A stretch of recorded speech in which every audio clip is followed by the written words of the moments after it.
அமைச்சர் செந்தில் பாலாஜியின் ஜாமீன் வழக்கில் ஏற்பட்ட எதிர்பாராத திருப்பங்கள், உச்சக்கட்ட அதிர்ச்சியில் உயர்நீதிமன்ற நீதிபதியின் பரபரப்பு தீர்ப்பு, ஆடிப்போன அமைச்சர் செந்தில் பாலாஜி அவர்கள்.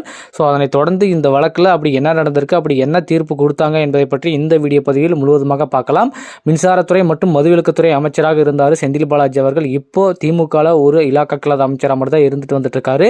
கிட்டத்தட்ட 260 நாட்களுக்கு பக்கம் இது வரைக்குமே புழல் சிறையில் அவருடைய பயணம் தொடங்கிட்டு வந்துட்டு இருக்கு. அதனைத் தொடர்ந்து உயர்நீதிமன்றத்தில் அவர் போடப்பட்டிருந்த ஜாமீன் வழக்குக்கான விசாரணை ஆனந்த் வெங்கடேஷ் அவர்கள் முன்னிலையில் தான் இந்த விசாரணை நடைபெற்று வந்துட்டு இருக்கு.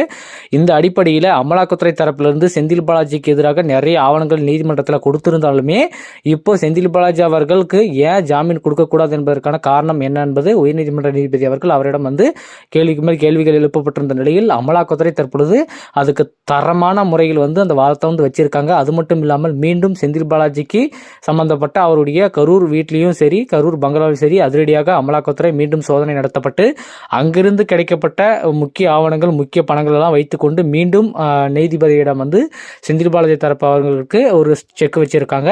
அதனைத் தொடர்ந்து அவருடைய சகோதரர் அசோக்குமார் அவர்கள் கண்டிப்பாக இந்த வழக்கில் ஒரு முக்கிய நபராக இருப்பாரு, அவரிடம் நிறைய விசாரணைகள் நடத்த வேண்டும் என உயர்நீதிமன்றத்தில் இவங்க முன் வச்சிருக்காங்க. அதனைத் தொடர்ந்து அவரிடம் நடத்தப்பட்ட விசாரணையில் செந்தில் பாலாஜி ஏற்கனவே பல உண்மைகள் சொல்லியிருந்த நிலையில் அவர் என்னுடைய சகோதரர் அசோக்குமாருக்கு தான் எல்லா விஷயம் தெரியும் அப்படின்னு சொல்லி அந்த விசாரணையில் சொல்லியிருந்தாரு.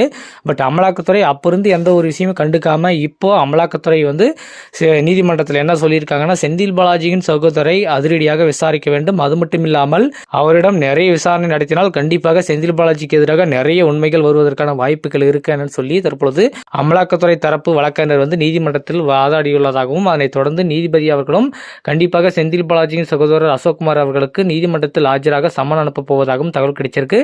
இது செந்தில் பாலாஜி அவர்களுக்கு இது ஒரு மிகப்பெரிய இழப்பாக வந்துட்டு இருந்துச்சு. செந்தில் பாலாஜி அவர்கள் உண்மையை சொல்லாம இவ்வளவு நாள் சிறையில் இருந்ததுக்கு ஒரு முக்கிய காரணமா இருந்துச்சு. பட் இப்போ அதுக்கான எல்லா நேரமும் வந்துவிட்டது. செந்தில் பாலாஜி அவர்களுக்கு சிறைக்கு செல்ல வேண்டிய நேரம் வந்துவிட்டது.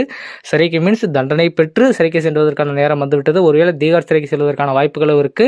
அமலாக்கத்துறை செந்தில் பாலாஜி அவர்களை அங்க கொண்டு போவதற்கான நடவடிக்கை தான் எடுத்துட்டு வந்துட்டு இருக்காங்க. பொறுத்து பார்க்கலாம். இப்போதைக்கு நீதிபதி அவர்கள் ஆனந்த் வெங்கடேஷ் அவர்கள் என்ன சொல்லியிருக்காருன்னா, செந்தில் பாலாஜி சகோதரர் அசோக்குமார் அவர்களை நீங்க எப்படி வேண்டுமென்றாலும் விசாரித்துக் கொள்ளலாம்.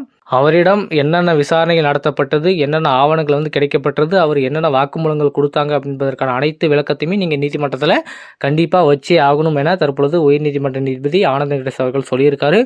இந்த வழக்கில் எதிர்பாராத திருப்பமாக இந்த வழக்கில் ஜாமீன் வழக்கு தான் போட்டாங்க. பட் ஆனால் இந்த வழக்குடைய விசாரணை எங்கெங்கேயோ போயிடுச்சு. செந்தில் பாலாஜி அவர்களுக்கு இது எதிர்பாராத ஒரு விஷயமா தான் இருந்துட்டு வந்துருக்க மக்களே. தற்பொழுது செந்தில் பாலாஜியின் வழக்கில் அதிர்ச்சி திருப்பமாக அவரது சகோதரர் சிக்கியிருக்கும் நிலையில் இது குறித்து உங்களுடைய கருத்துக்கள் என்னன்றதை மறக்காம கமெண்ட்ல சொல்லுங்க.